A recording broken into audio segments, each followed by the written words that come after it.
Dungeons & Dragons is one of those games that I find incredibly fascinating, though I admittedly rarely get to play it. My brother Lark and a few of his friends meet every Monday night to play it, and if I'm free and they're doing a one-shot, I'll try to slip in and join as well. I've made 3 original characters thus far, a Yuan Ti Rogue, a Centaur Paladin, and an Oni Barbarian. And one of the worlds I created for story writing has been used in my brother's Dungeons & Dragons sessions.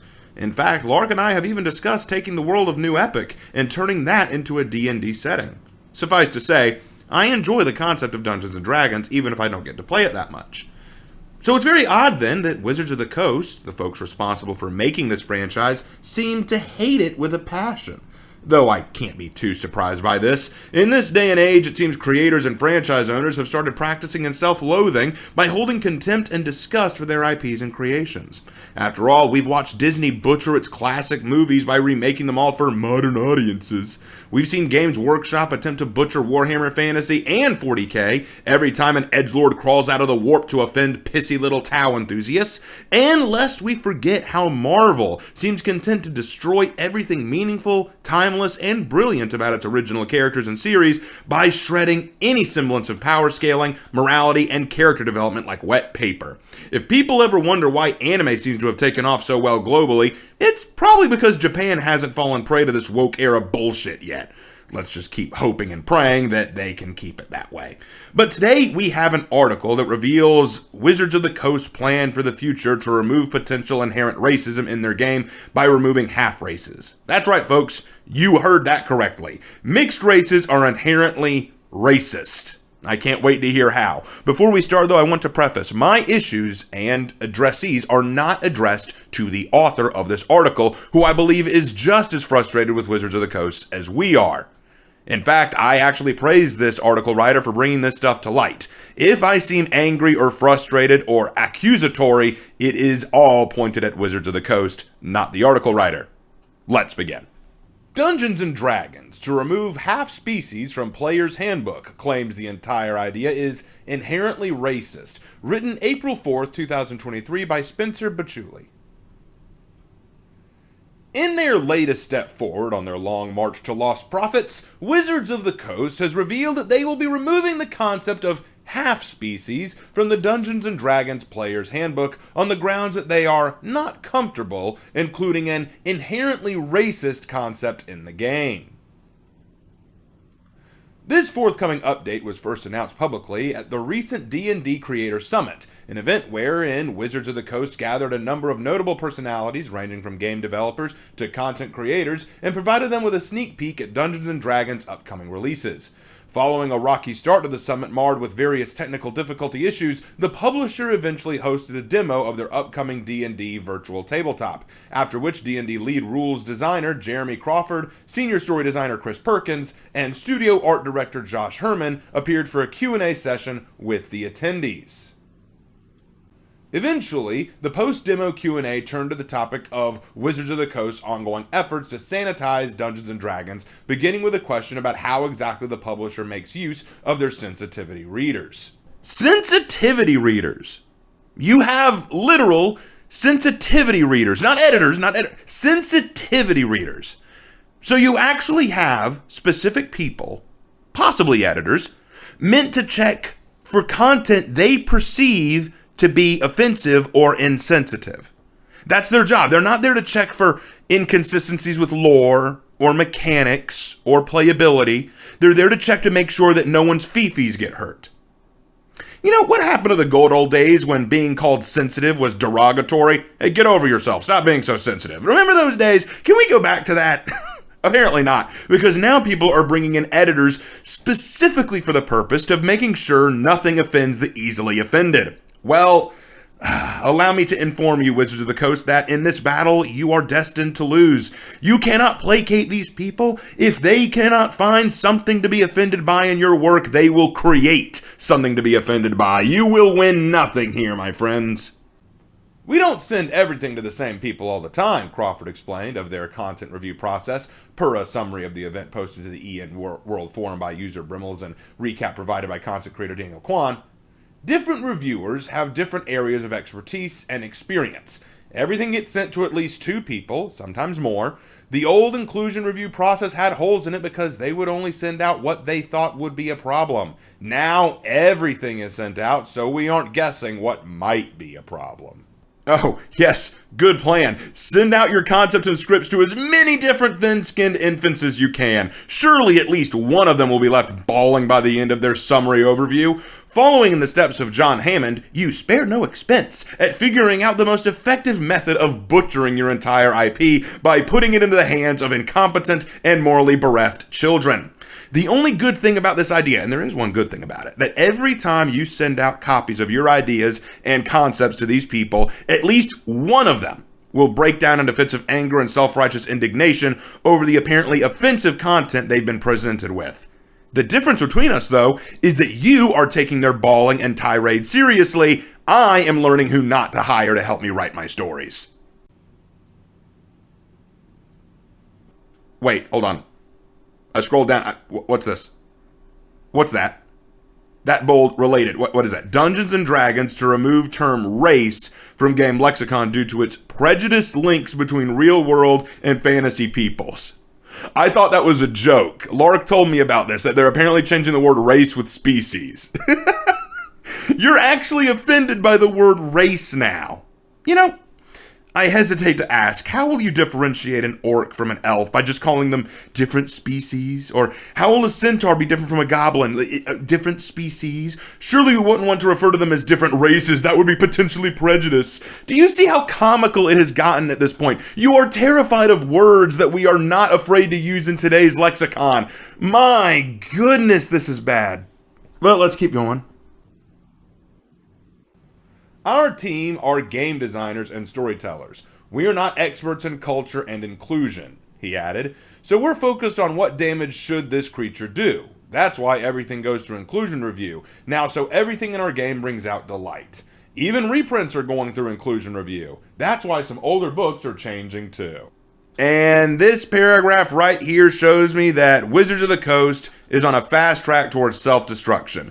The moment you put any stock into inclusion, you just destroy your own IP. Bear in mind, Dungeons and Dragons is a game where you craft your own character with their own unique story, background, motivations, and goals. It is a literal role-playing game with nigh limitless possibilities. My centaur paladin is named Thea. She's female, and I am not a centaur, I am not female, I am not a paladin. Yes, I know, shocking, I know many of you thought for sure Raven's got to be a beautiful centaur paladin lady. You all thought it, I know, I hate to break it to you, but it is true. But by the power of this game's rules and my own imagination, I can roleplay as her for the sake of a game. But you, Wizards of the Coast, you creators of this game, are so divorced from your own creation, so blissfully unaware of how your own world that you created works, that you can't differentiate reality from fantasy. You're the same morons who would look at a dark elf and assume it's a jihadi. The same idiots who would think an orc represents a black person. You want inclusion in a game that is more inclusive than any other game I can think of. In a game where the DM, or Dungeon Master, is the only source of consistent direction and rule, and where you are capable of anything and everything your heart desires, you actually think it's necessary to look to experts in real-world inclusion to further your own game. Okay, I'm going to have, please roll an intelligence check at disadvantage. I guarantee you're going to fail it. Further elaborating on Wizards of the Coast process, the designer detailed, we get a full report. We then address the issues identified. We have a conversation. Then it goes back to the reviewers so they can see what we did and comment as to whether it addressed the issue. We also now send the art, even the sketches, through the review process. Jeremy thinks of it as inclusion collaboration because it's a conversation going on. You know what, I don't care what fancy terms you want to use for it. It's essentially having editors check your work for content that easily offended narcissists will cry about. It's pandering, it's unprofessional, and it's a waste of time and resources. It does not improve your work. If anything, it limits everything you're trying to do. To this end, Crawford then confirmed that due to the game now having 4 elf variants for players to choose from when creating a character, standard elves, high elves, wolf elves, I think they mean wood elves, and the drow, the player's handbook would soon be revised to do away with half species.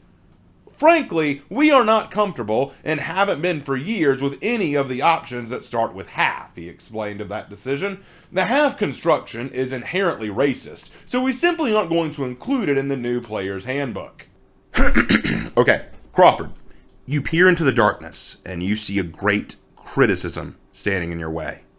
It glares down at you furiously for your obviously ridiculous conclusion.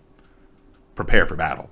First, criticism attacks with his first argument. He demands to know why you think mixed-race characters are somehow inherently racist, when the world of Dungeons & Dragons is perfectly capable of producing such things. Oh, wait, hold on. Then he's going to perform a bonus action by pointing out that even in the real world, mixed-race couples have children all the time, and there's absolutely nothing racist about that. I also get to roll at advantage because the very notion that mixed race breeding is racist or wrong is such an archaic and outdated idea that most companies and media try to push for mixed race couples anyway. All right?